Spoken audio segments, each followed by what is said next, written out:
नमस्कार, आप देख रहे हैं सी न्यूज भारत में आपके साथ उदयश्री श्रीवास्तव। वक्त हो गया है यूपी बुलेटिन का। बात करेंगे गाजियाबाद में, जहां शुक्रवार को लोनी विधानसभा से भारतीय जनता पार्टी के फायर ब्रांड विधायक नंदकिशोर गुर्जर ने लोनी में स्थित झुग्गियों में जाकर चेकिंग अभियान चलाया। क्या है पूरा मामला, देखिए विस्तार से। गाजियाबाद के लोनी विधानसभा से बीजेपी विधायक नंदकिशोर गुर्जर ने शुक्रवार को लोनी की झुग्गियों में चेकिंग अभियान चलाया। उन्होंने दावा किया कि यहां बड़ी संख्या में रोहिंग्या और बांग्लादेशी बसे हुए हैं। गाजियाबाद पुलिस को जैसे ही ये जानकारी मिली, पुलिस तुरंत सक्रिय हो गई। शनिवार को सुबह से ड्राइव चलाकर झुग्गियों और संदिग्ध लोगों के कागजात चेक किए गए।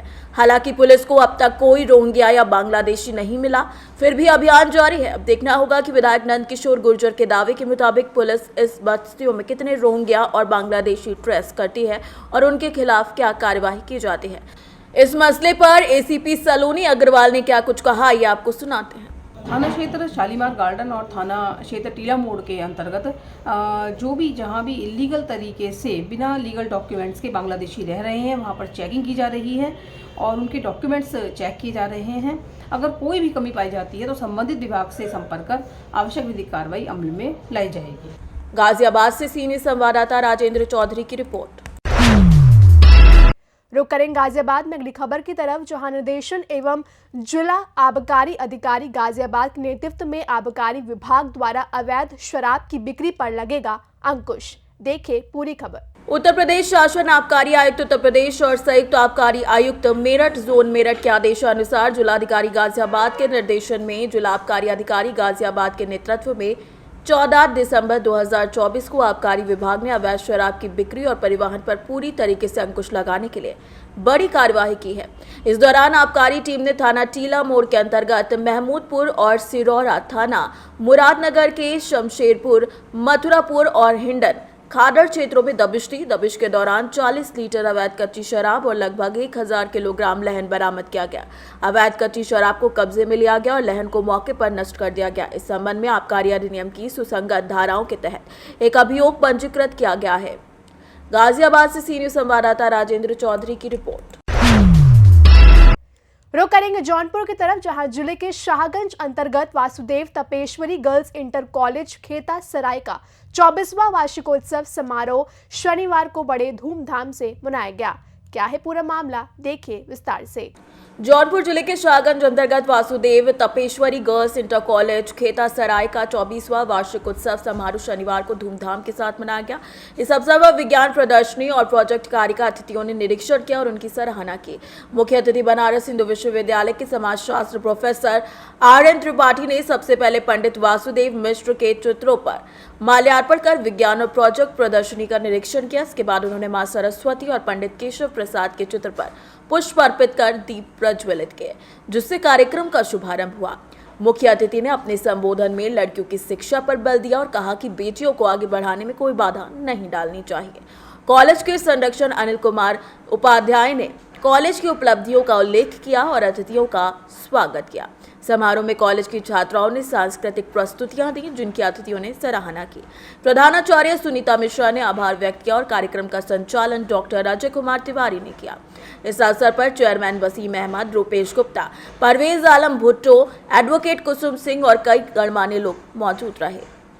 समन्वय होना चाहिए और जैसा कि हमारे संविधान में है कि सबको बराबर का अधिकार मिले।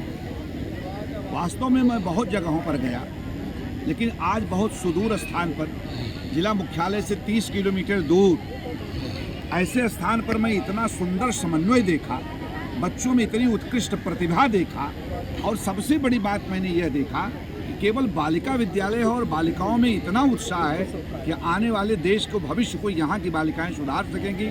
मैं इसके लिए बहुत बहुत धन्यवाद प्रबंधक का, इसके लिए धन्यवाद प्रधानाचार्य का, अध्यापकों का और विशेष करके धन्यवाद उन माताओं और बहनों का देना चाहता हूं जिन्होंने इतना सुंदर सृजन किया है। और ये नए भारत को, श्रेष्ठ भारत और एक भारत की जो बात होती है, उसकी साफ तस्वीर यहीं दिखती है। जिसको भी देखना हो आए और देखे, यहाँ से नमूना ले जाए और पूरे भारत में इसका प्रचार प्रसार करे।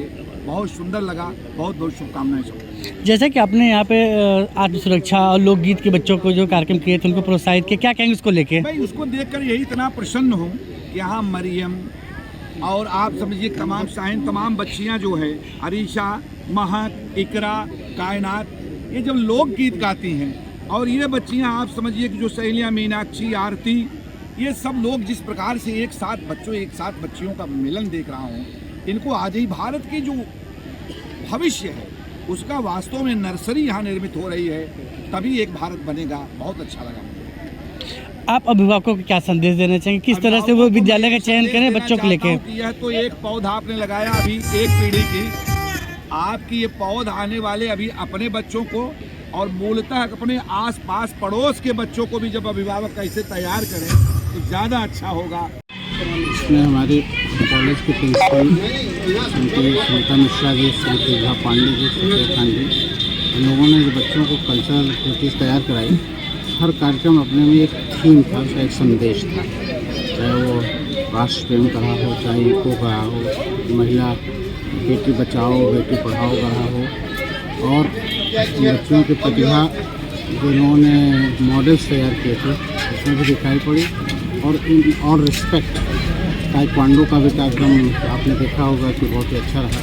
आप बच्चों की आत्म सुरक्षा के लिए जो आजकल का माहौल है, इन बच्चों को इस तरह से तैयार किया जा रहा है कि किसी भी आसन्न संकट से वो आसानी से निकल सकें। मेरा अभिभावकों से ये संदेश है कि बच्चों को अच्छी शिक्षा दें, उनको पूरा अवसर दें, उनमें जो छिपी हुई प्रतिभाएँ हैं उसको वो निखार सकें। बच्चों जो मॉडल बनाया हुआ था, जो रंगोली बनाया था, उसके लिए क्या कहना चाहेंगे? वो रंगोली तो कहा ही जा सकता है टाइटल में, लेकिन आपने देखा होगा कि हर रंगोली अपनी एक थीम लिए होती, बेटी बचाओ का था, अन्य थीम पर आधारित था। उनकी जितनी भी मूलभूत प्रशंसा की जरूरत। और आप मॉडल से क्या कहना चाहेंगे? बच्चों ने मॉडल बनाया हुआ था, मॉडल तो बहुत अच्छे थे और इनमें जो क्रिएटिविटी है वो झलक रही थी कि बच्चों को का जो इमेजिनेशन है, कल्पना है, उसमें कुछ भी कर सकते हैं। प्रतिभाग किया और बच्चों की प्रतिभा बहुत ही अपने आप में अनोखी है। हर बच्चों में कुछ न कुछ प्रतिभाएं छिपी रहती हैं, लेकिन एक वार्षिकोत्सव के माध्यम से बच्चों को परफॉर्मेंस करने का एक अवसर मिलता है, इसलिए हर छात्रा अपने आप में अमूल्य है। आपके बच्चों ने जो मॉडल बनाया हुआ था, उस मॉडल में कौन सा मॉडल को पसंद है, क्या कहेंगे उस मॉडल के बारे में? आपने मिसाइल देखा होगा और हमारे विज्ञान के अध्यापक ने बड़ी मेहनत करके छात्राओं से मॉडल की तैयारी कराई और प्रदर्शनी लगाई। छात्राओं की बड़ी मेहनत है। छात्राओं के सांस्कृतिक कार्यक्रम के लिए क्या कहना चाहेंगे? सांस्कृतिक कार्यक्रम भी अपने आप में बहुत ही अच्छा था। आपने देखा कि आर्मी से लेकर लोकगीत, कव्वाली, ऐसे तमाम ऐसे कार्यक्रम प्रस्तुत हुए हैं कि जो देश और समाज के लिए अपने आप में एक अलग पहचान देगा और बच्चों में एक संस्कार पैदा करेगा। जौनपुर से सी न्यूज संवाददाता दिवाकर मिश्रा के साथ दीपक सिंह की रिपोर्ट। अगली खबर ललितपुर से, जहां शीत ऋतु के दृष्टिगत जिलाधिकारी अक्षय त्रिपाठी के निर्देशन में राष्ट्रीय शहरी आजीविका मिशन के अंतर्गत 100 बिस्तर वाला शेल्टर होम का निर्माण करोड़ों रुपए की लागत से किया गया है। देखिए विस्तार से। ललितपुर में शीत ऋतु को देखते हुए जिलाधिकारी अक्षय त्रिपाठी के निर्देशन में राष्ट्रीय शहरी आजीविका मिशन के अंतर्गत 100 बिस्तरों वाला शेल्टर होम सामने तैयार किया गया है, जिसकी लागत 2 करोड़ 96 लाख रुपए आई है। बता दें कि जिलाधिकारी ने जानकारी दी कि शेल्टर होम में जिन व्यक्तियों को रात्रि निवास की सुविधा नहीं मिल रही है, वो निःशुल्क रात्रि विश्राम कर सकते हैं। हालांकि उन्हें अपनी पहचान के लिए आधार कार्ड, वोटर कार्ड या अन्य फोटो युक्त पहचान पत्र दिखाना होगा। शेल्टर होम में 100 बिस्तरों के साथ गद्दा, कंबल, बेडशीट और तकिया भी उपलब्ध होंगे। इसके अलावा सामूहिक रसोई घर, स्नान घर और शौचालय की भी व्यवस्था की गई है। सुरक्षा के लिए सीसीटीवी कैमरे भी लगाए गए हैं। जिलाधिकारी ने बताया कि शेल्टर होम शीत ऋतु के दौरान दूर दराज से आने वाले व्यक्तियों के लिए एक महत्वपूर्ण सुविधा है, जो रात के समय अपने गंतव्य तक नहीं पहुंच सकते, वो यहां सुरक्षित और सुविधाजनक तरीके से रात्रि विश्राम कर सकते हैं। ललितपुर से सी न्यूज संवाददाता कोमल बरार की रिपोर्ट। रुक करेंगे मैनपुरी में, जहां कैबिनेट मंत्री जयवीर सिंह का बड़ा बयान आया सामने। विश्व का सबसे बड़ा सांस्कृतिक आयोजन होगा कुंभ, ऐसा उन्होंने कहा है। देखिए पूरी खबर विस्तार से। मैनपुरी में कैबिनेट मंत्री जयवीर सिंह का बड़ा बयान सामने आया। विश्व का सबसे बड़ा सांस्कृतिक आयोजन कुंभ होगा, ऐसा उनका कहना है। साथ ही साथ उन्होंने कहा कि 50 देशों के राष्ट्र अध्यक्षों, दूतावास को आमंत्रित भी किया गया है। कुंभ मेले में 50 करोड़ लोग कुंभ में स्नान करने आएंगे, जो एक विश्व का कीर्तिमान साबित होगा। दुनिया में पहली बार ऐसा होगा जो 8,000 करोड़ सरकार खर्च कर रही है और तमाम 40 करोड़ से अधिक लोग वहाँ श्रद्धालु पहुँचेंगे। क्या कहेंगे? देखिए, दुनिया का सबसे बड़ा सांस्कृतिक और आध्यात्मिक आयोजन महाकुंभ 2025 हमारी सनातन परंपराओं, आदर्श और मूल्यों को नई चेतना प्रवाह करने का काम करेगा। दुनिया में भारत जिन कारणों से विश्वगुरु रहा, उस संदेश की चेतना पूरे विश्व में देने का काम हमारा ये महाकुंभ करेगा, जहाँ सामाजिक समरसता, भाईचारा, सौहार्दपूर्ण वातावरण, अनेकता में एकता और वो संदेश जिसको दुनिया आज भी जिसकी जरूरत है, आज जहाँ पूरा दुनिया युद्ध में ग्रसित है, वही सनातन संस्कृति का वो संदेश जिसमें वसुदेव कुटुंबकम की भावना को, पूरे परिवार को, विश्व का एक परिवार को पूरा अपना परिवार मानने का काम करता है। ऐसा सनातन संस्कृति निश्चित रूप से सर्वे भवन्तु सुखना सर्वे भवन्तु निरामया की नया संदेश देकर के एक जागृति पैदा करने का, पुनः भारत को विश्वगुरु बनाने का, पुनः भारत को हमारे नेताओं की सोच के अनुरूप, हमारे प्रधानमंत्री, हमारे मुख्यमंत्री की सोच के अनुरूप विश्वगुरु बनना, दुनिया की तीसरी महाशक्ति बनना और दुनिया के आज के युद्ध के वातावरण में एक नया शांति का संदेश देने का काम, सामाजिक समरसता का संदेश देने का काम हमारे इस भव्य, दिव्य और नव्य आयोजन के द्वारा होने का काम होगा। इसी के क्रम में कल माननीय प्रधानमंत्री जी भी उस स्थल पर, प्रयागराज की धरती पर, तीर्थराज प्रयागराज, त्रिवेणी का संगम, जिसको भाग्योदय की रेखा माना जाता है, जिसको जीवन रेखा देश की माना जाती है, ऐसे गंगा, यमुना और सरस्वती के संगम पर कल उनका कार्यक्रम हुआ है और वहाँ से एक संदेश गया है। उसी के क्रम में हमारी राज्य की सरकार, हमारी केंद्र की सरकार, दोनों सरकारें मिलकर के इस आयोजन को हर दृष्टिकोण से सुरक्षित, सुव्यवस्थित, अलौकिक, भव्य, दिव्य बनाने के लिए रात दिन इस स्तर पर काम कर रही हैं। और कल का कार्यक्रम ये इंगित करता है कि इसमें पूरे विश्व के सनातन संस्कृति के मानने वाले दुनिया के सभी श्रद्धालु, जिनकी संख्या इस बार 40 से 50 करोड़ के बीच में आंकी जा सकती है, उतने लोगों के रहने, खाने, स्वच्छता, सुशासन और उनकी सुरक्षा की चाक चौबंद व्यवस्थाओं के साथ हम लोग तैयारियां कर रहे हैं। पूरे दुनिया को आह्वान करते हैं। हमने हर स्टेट में उनके चीफ मिनिस्टरों को, राज्यपालों को साझा आमंत्रित उनके माध्यम से उन स्टेट के लोगों को करने का काम किया है। विदेश की धरती पर भी संदेश देने के लिए 50 से ज़्यादा देशों के राजदूत और उच्चायुक्तों के साथ हम लोग दिल्ली में केंद्रीय पर्यटन और संस्कृति मंत्री आदरणीय गजेंद्र सिंह शेखावत जी के साथ मैं स्वयं उस कार्यक्रम में दिल्ली में रहा हूँ, जिससे दुनिया के सनातन संस्कृति के मानने वाले देशों में जो भी लोग हमारे हैं उनको सादर आमंत्रित करने का काम किया है।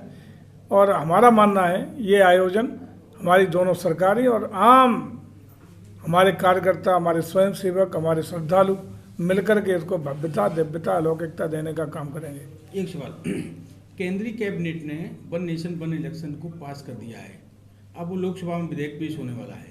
विपक्ष इसका विरोध कर रहा है, कह रहा है कि इससे तानाशाही बढ़ेगी। विपक्ष नहीं कर रहा है, विपक्ष की भी तमाम पार्टियां इसके साथ खड़ी हैं और हम लोगों ने समक्ष विपक्ष का भी सर्वानुमति बनाने के लिए इसको जेपीसी को सौंपने के लिए संभवतः हम लोग प्रयास करेंगे, जिसमें सभी दलों के माननीय सांसद उस कमेटी में रहेंगे, ताकि सर्वसम्मत से लोक हित में, जनहित में, राष्ट्र हित में इस निर्णय को स्थापित कर सकें। जो भी सुझाव विपक्ष का होगा या किसी भी राजनीतिक दल का होगा उसका स्वागत है।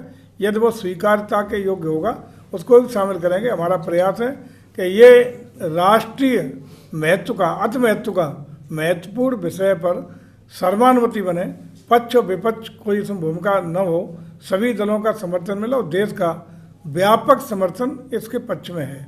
मैनपुरी से सी न्यूज संवाददाता कुलदीप दीक्षित की रिपोर्ट। फिलहाल इस बुलेटिन में बस इतना ही। देश दुनिया की तमाम खबरों के लिए आप देखते रहिए सी न्यूज भारत।